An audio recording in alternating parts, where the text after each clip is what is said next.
Hello, Hello, I'm Dinah. I'm Francisco. How are you, Dinah? I'm good. How are you? I'm good.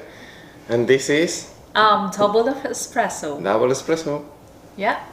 All right. So it's a continuation on discussion on how to effectively manage the finances of couple. Okay. Yeah. So another important point is the budgeting method. Like, what is the split or the ratio of income to expenses? Okay. So, okay, let me know your idea. Yeah, so for me, the expenses shouldn't be more than 50% of your income. So, The from your ex- total salary, only 50% should be your expenses. yeah, so when I say expenses, these are the needs. Okay. So, and when I say income, I'm referring to the take home income or after tax income. Let's Okay. just be clear on that. We're based in Dubai and we're lucky not to pay any personal income tax. Yeah. Okay, so do you think that after bills, rentals, transportation, food, everything, 50% should be on that portion, and the remaining 50% is for? So basically it's 50, 40, 10. So 40% should be going to investment, should be going to savings like emergency funds. And so basically this money shouldn't be used for any other things and should be set aside for investment. And the 10% is for wants. Wants like, like going for travel or shopping. So Yeah. that's my kind of idea. So this 10% is not for the regular expenses, but it's something eventual that you would like to save, maybe for a trip or for any event that you would like to do. Yes, yeah. Okay, interesting. I think I like that. But probably not everyone can have 50% because the cost of living in different countries plus the income tax makes a difference. So what to do in the case that you cannot afford to have a life of 50% of your salary? It's either you ramp up your income, increase your income, or you reduce your costs. So, and another point here is that when I say 50% of needs, that also includes like school fees and everything. So, if you're single, I see that there's more merit in actually increasing your savings. So, and reducing the 50% of needs depend on your civil status. Well, I think they work remotely because recently with the COVID situation, many offices. I mean, it's something that I already knew. I can work basically with the internet connections in my computer almost everywhere in the world. Or probably I could limit the amount of times I can go to the office. So I think a lot of works that is related to a office or it just dedicated for computer internet connection. Nowadays it can be done remotely, and this also helped you to save money because you could have you could live maybe farther from your office and maybe only going to the office 1 or 2 times per week. You could reduce your rentals going to farther locations, or the same. I mean, you could move it, consider to move to a different country, maybe a cheaper country, reduce your expenses, keep your salary, or reach an agreement with your company that you're gonna be working remotely from a different country. Maybe you have to compromise a bit of your salary, but at the same time your expenses are dropping down significantly, and so this could be a great contribution for you to achieve this 50, 40, 10. But I think nowadays, more and more I can see that people, society, people, and also probably companies are getting more flexible. You can find ways to either reduce your costs, increase your salary. So I Can think we there are share different our ways. budgeting method? Or Yeah, you can.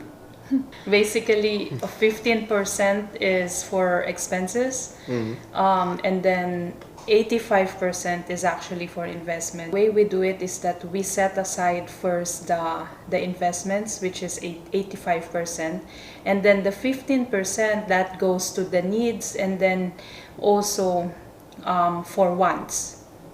Well, I think one of our strategies also, we always live much below of our possibilities. Yeah, I know people, if they get a raise in their salary, they increase also the cost of living, they move into a better house.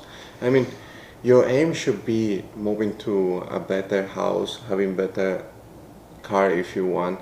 But I think many people take the decision too early. In our case, when we, let's say, we try always to be much below of our possibilities, yeah. we could have a much better, Yeah. expensive Well, life. just to be clear, we are living a comfortable life. Yeah, quite I mean, comfortable, yeah, but- and then let's say, for instance, for our rental, it's actually less than 10%, and we always aim to make it like 10% or even below that. But what is the ideal in terms of the percentage of your income? What percentage goes to rental? Well, I think, I mean, we just maximize because we limit, I mean, we have the possibility of living more in better places, but again, your cost of living raise. We have been improving, actually. Over the years, we have been improving our setup. We have been moving to better locations, better houses.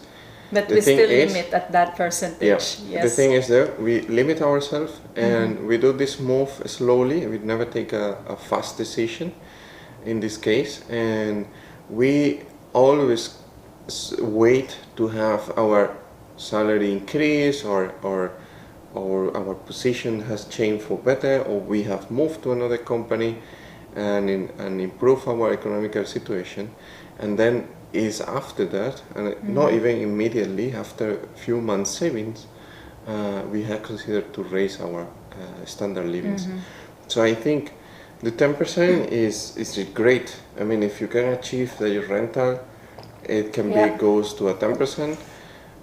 I think this is fantastic. Again, if you are in the 30%, you should consider to find ways to reduce. reduce to 25, slowly find ways to improve. Another thing is rental versus buy a house.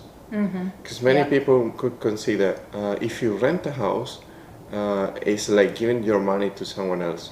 It's a yes, it's a no. You have to consider the positive and the negative of having rental, or the positive of having a house and the Yes. negative. Yeah. The very positive things of having a rental is that it's an option, and you can move. You're flexible. You have freedom. Yeah, you have the optionality every time that you renew. If you want to continue, if you want to move, so you could again start in a very low Yeah. range. You're improving in your office. You're improving in your work, Yeah. and you could be moving out. Yeah. So if you're gonna buy a house and you have probably a longer period of vision, maybe you're thinking in a 10 years time, 15 years time, 20 years, your lifetime house. In that case, you're not gonna consider to buy a 1-bedroom house and then in 5 years sell it and buy a 2-bedroom. In that case, you will consider from the very beginning to buy maybe a 3-bedrooms apartment or a 3-bedrooms house, where at the very early, where you're probably not increasing your salaries, you're not increasing your income, you're already spending. So this is two things that someone has to consider. Yes, but you start also much earlier to pay your mortgage, so you have certain advantage. I think this exercise, and everyone has to consider, has to balance in each situation what is better for them. Yeah, I totally agree. And there's nothing wrong with renting. Actually, we have been renting for several years. And the good thing with rental, as Fran mentioned, is that you have the freedom. You can move from 1-bedroom to 2-bedroom or 3-bedroom, and you can move from one place to another. So you have freedom, and that's also important. But then later on, if you've already you've already decided on where you really want to stay, and like you've already made a decision on what will be the long-term setup, and you have also saved a good amount of money for the down payment, and really ready to move to a long-term home, then yes, buying a property is also an option. We can also share, for example, we started in this apartment. We have been 3 years here. Yes. And we started with a rental, which was accordingly to the market. I will not say, I mean, it was accordingly to the market. We did not have any advantage on this. But during the COVID time, we were able to negotiate this down much lower. Yeah, 20% down the price. Yeah, and this is the optionality that you have in case that you are, for example, renting. But if you are the owner of the house, you still need to pay the mortgage same. So this kind of plays, games is something that you have to consider. This was quite eventual. I mean, we don't expect to have more pandemics in a short time, right? So it's very particular, but it was possible for us to take the advantage. In the other case, in a regular or in any normal condition for the market, you will have probably the rental increase every year. If you have your house, you will have been paying maybe a fixed amount for your mortgage or a variable, but it will not be increasing that much. So there are two things that you have to consider there. Probably spending some time thinking about it, making numbers in a paper, and considering planning where you see yourself in the next 10, 15, 20 years. Will give you a right view or an understanding of if you prefer to rental, if you prefer to buy a house. Yeah, that's right. I just want to say some words to our listeners or to everyone watching this video. If you have a different arrangement that is different from ours or different from what we're discussing here, and that arrangement works for you and your partner, and that you are achieving your financial goals or targets, then go ahead with that. That's totally fine. It's just that the discussions that we have is something that based on our experience. Yeah, based on our experience, and we know could help many people. And of course, I mean, it's not a one size fits all. So just to be clear on that. At the end, we are trying to promote people to give another thought to their finance status and find ways or finding opportunities on how to increase their margins, how to increase their savings, how to dedicate portion of their savings into investment. Everyone has a different situation. And another important point here is that you may not have all the informations available, like you may not have all the like financial ideas. It's always best to learn from the experts. So right now there is Mr. Google, there's Mr. YouTube, and the books are available. Be hungry to learn more. That's also another way. And also it's also good to have, like if you are listening to us right now and you are getting information, it's good to have this. But again, at the end of the day, it's your decision. Your situation may be different from the situation of your friend or of your colleague. So make sure that you are also very much aware of the game that you are playing. And always ask, because you could also consider to engage with some expertise or some consultants, or but not always you have to think in the way of spend money to receive. You can go many places, ask, because many times it's almost free. If you want to understand, for example, how a mortgage works or what are the conditions, you can ask. If you have, for example, a real estate agent, ask to him where is the market going, and then ask different. See, many people they don't ask.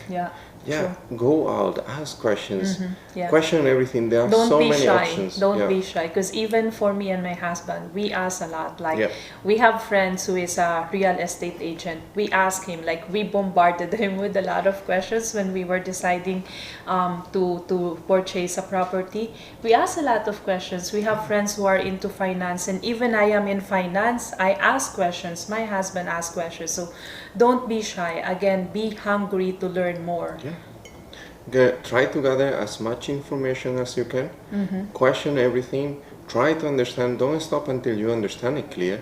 And if you don't find that, there is so many options, like you said. I mean, you can ask directly to expertise, but you also can find in Google. You can read books.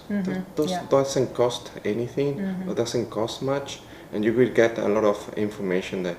So the more you start to understand, the better you improve maybe your knowledge, and then you could further improve, take advantage of what you're learning. Yeah, and don't invest on something that you don't understand. Yeah, that's very important. If it is not clear, if it is not well explained, if you don't know where the money is going, avoid to invest on it, especially when it's too good to be true. Very good. Yes. Thank you so much, Yeah, Dinah. thank you. Thank you. Thank you for listening and for watching us. Yeah, thanks. Okay, cheers.